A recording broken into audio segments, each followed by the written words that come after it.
I'm Thomas Bergen and you're listening to Motoring Matters here on 103.2 Dublin City FM. Don't forget you can get in contact with the show by phoning us here on 01865 8020 or you can send me an email. The address is motoring@dublincityfm.ie. And as always we welcome your opinions, comments and queries. Now, classic car ownership can be as stressful as it is rewarding. Oftentimes, older cars can offer up a minefield of problems. And yet, as motorists, we still love them. The Classic Vehicle Company, a restoration firm based in Crumlin, knows this all too well. I'm delighted to be joined on the line by its founder and director, Alan Egan. Good evening, Alan. Good evening, Thomas. Thanks for taking the call, Alan. Alan, I believe you started out as an auto electrician. What is an auto electrician and what does it entail?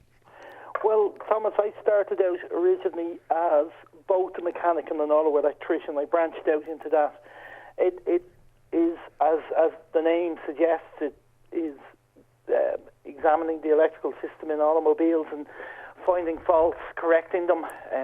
Some people want additional things added to their vehicles which require you to add additional wiring.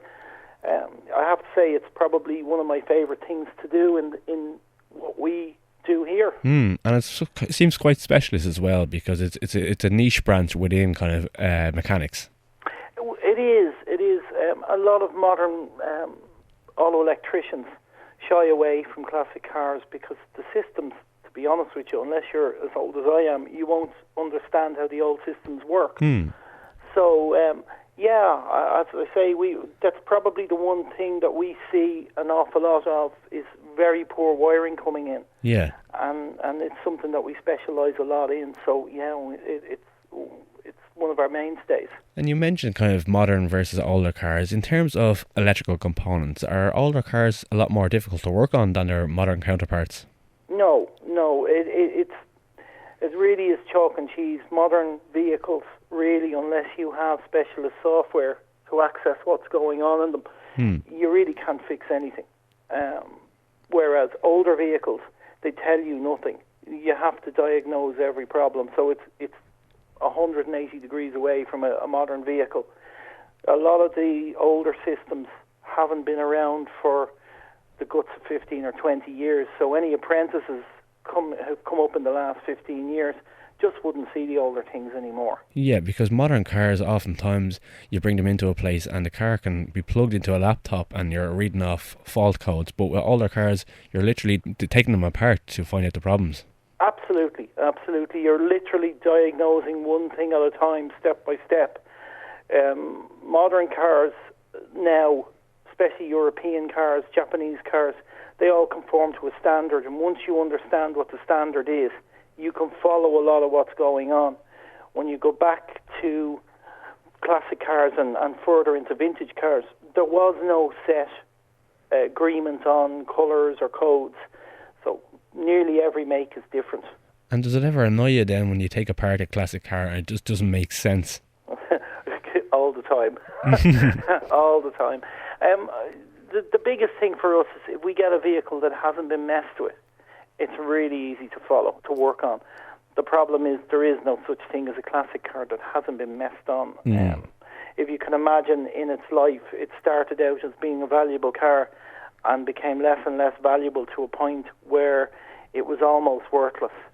And then they started to increase in value again. But at that point when it was worthless, you had everybody and anybody working on it. Yes, you have cowboys coming in thinking they kind of know what they're doing patch-up jobs, and that makes it more difficult for you down the line. That's it. By far and away, our biggest problem is dealing with mistakes that were made previously, and we have to try and correct them. And that goes for mechanical as well. Yeah. Alan, you decided to move your company forward just from the electrical aspect to offering other restoration services. Could you tell listeners about that? Yeah. When we were initially, as you say, focusing on the auto electrical side, and we were classic wiring at that stage, and people kept asking me, could you do this? Could you do this for me? Could you do a clutch? Could you do brakes? Initially, I was only saying, yeah, I'll do English marks. Well, it became increasingly bigger and bigger part of the business to a point where we really had to say, okay, we're going to incorporate everything. We're going to change the company name because the classic wiring really, unless you knew me, you wouldn't know I did everything else. So essentially it was driven by customer demand and you had to kind of meet that. Absolutely, absolutely. The other thing we do as well, especially for the vintage side of the business, we make a lot of components in-house. Okay. And again, the name didn't suggest that. So, it was a natural progression for the company to sort of expand what we did. And I suppose customers obviously welcome that expansion because it's more of a one-stop shop now, instead of being, obviously you're still very specialised in the electronics thing, but you can do all the mechanical stuff now as well. So, well, that's it. I mean, what we've tried to do is, if you compare Ireland, say, to the UK, now the UK have a lot more heritage in the automotive industry than we do, but the amount that you can get done in the UK versus what's available in Ireland, it's astounding how little there is in this country. So what we're trying to do now is pull back some services back into Ireland. We are now agents for several different brands, and we stock them here in Ireland so that you can come in and actually see the things. We're trying to expand probably on a 6-monthly basis. We try and incorporate something new. Yeah, and that's a good way of driving business forward.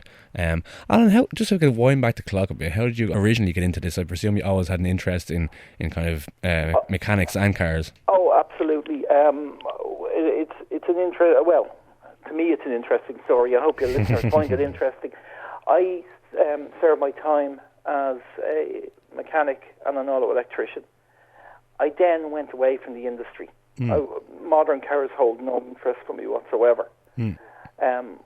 I was very keen motorcyclist and very keen in the bike restoration, but I went into industry and into design and manufacturing and designing assembly lines and building things, so it was a different skill set.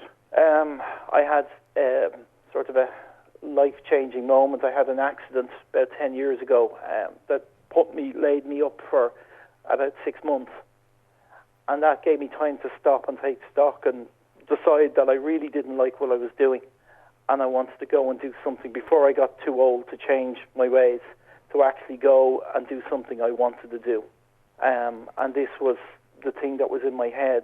So I have to say, in fairness to my wife, she supported me every step of the way and gave me the opportunity to go and actually try this. There's so many of us, and I for so long worked in a business that I didn't actually enjoy what I did on a daily basis.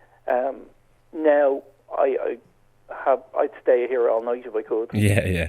I love what I do. Speaking of the workshop, Alan, I presume a lot of cars come in, and one of the biggest problems, I don't know, is rust. We do. Now we shy away from paintwork. We have another company now who've only started, very experienced guy who does our paintwork for us. Yeah. But structural work we do.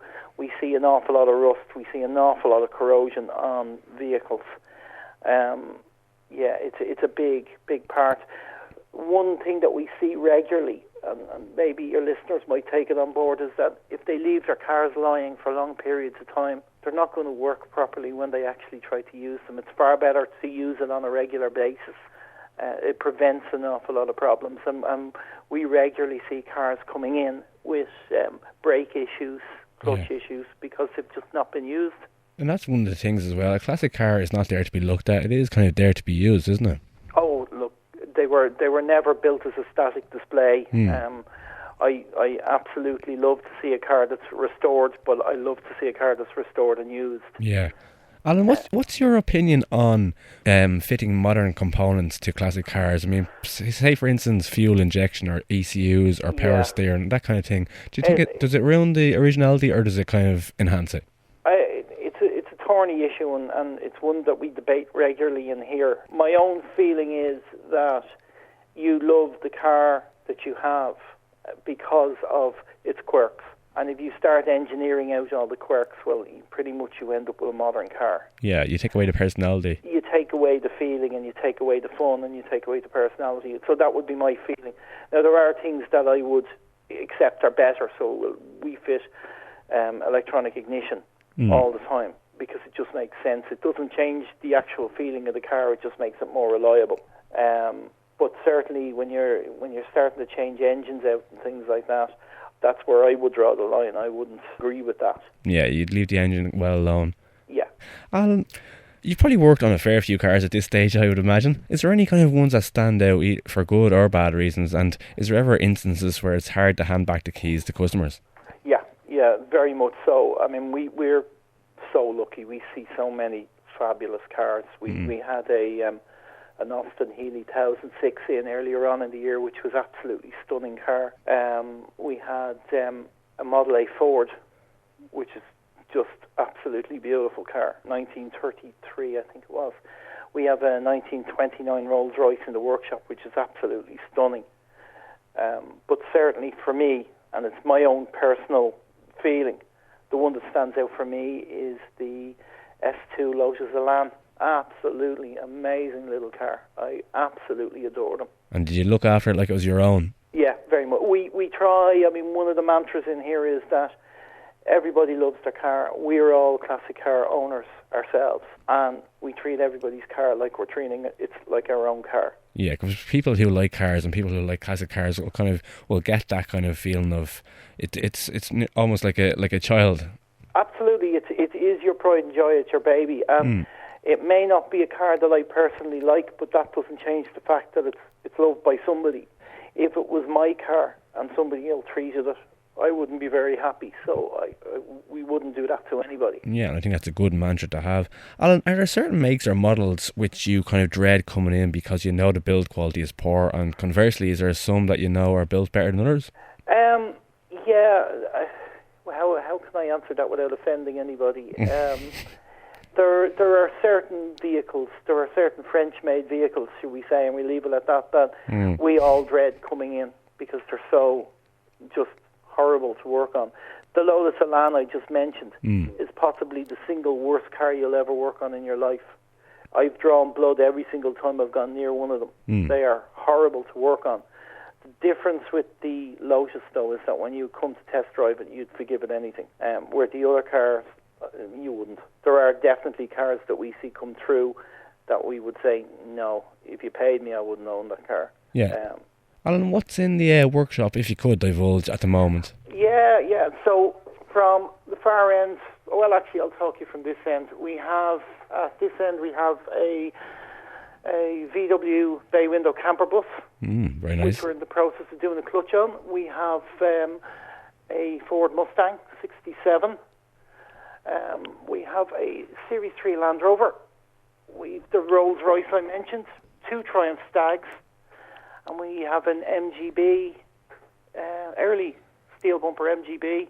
And then the last one down the end, which is a very interesting project, is a 1966 Mercedes camper bus. Wow. Very rare. Fantastic. I'd say it's like a petrol head's playground in there.